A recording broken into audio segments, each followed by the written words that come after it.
Alors, comme j'ai une longue pratique et qu'elle s'est exercée au travers de plusieurs métiers, la première chose que je peux dire, c'est que par curiosité profonde, j'ai été un innovateur dans le champ des sciences humaines en général.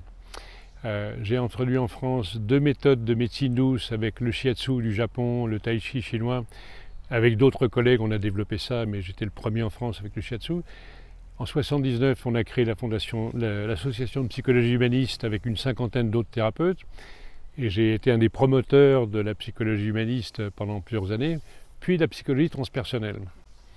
Mais par exemple, j'ai amené une autre innovation, c'est que j'ai introduit dans les entreprises, en devenant consultant et coach, le coaching d'équipe dans la nature. J'étais le premier Français à amener les gens, pas dans une salle de séminaire avec des bonnes bouteilles, des fauteuils confortables, mais dans la nature pour faire des exercices un peu à risque comme escalader des falaises, descendre des rivières en raft, etc.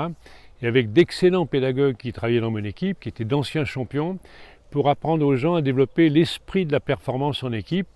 Et là, j'ai pu rassembler tout ce qui était de l'ordre de la psychologie humaniste, la qualité des relations qu'on installe dans ce cadre-là, et puis l'exigence sportive avec la concentration, la centration sur l'objectif, etc.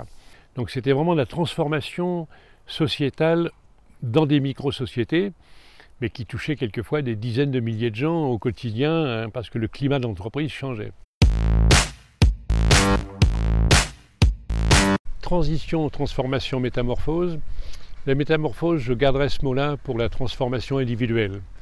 Il y a un vrai avènement de soi-même avec un travail psychospirituel prolongé qui fait qu'on peut atteindre les régions de l'être qu'on rencontre difficilement ou rarement étant enfant.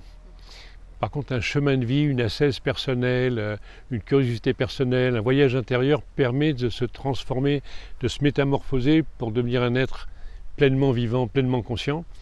Il y a des beaux exemples dans toutes les cultures, à toutes les époques, mais c'est une aspiration légitime pour chaque être humain. Pour le niveau sociétal, on ne peut parler que de transformation. La transition est insuffisante parce que en France, par exemple, on a des lobbies extrêmement puissants qui bloquent le changement. Et je vais parler juste du lobby de l'éducation nationale. On n'arrive pas à faire évoluer les méthodes pédagogiques pour faire grandir les enfants, les amener à se connaître, à s'épanouir, à suivre leur motivation et leur potentiel. Ça reste extrêmement pauvre alors qu'on est au XXIe siècle. D'autres pays savent mieux faire, entre autres dans le monde anglo-saxon, on développe le leadership dès l'école primaire.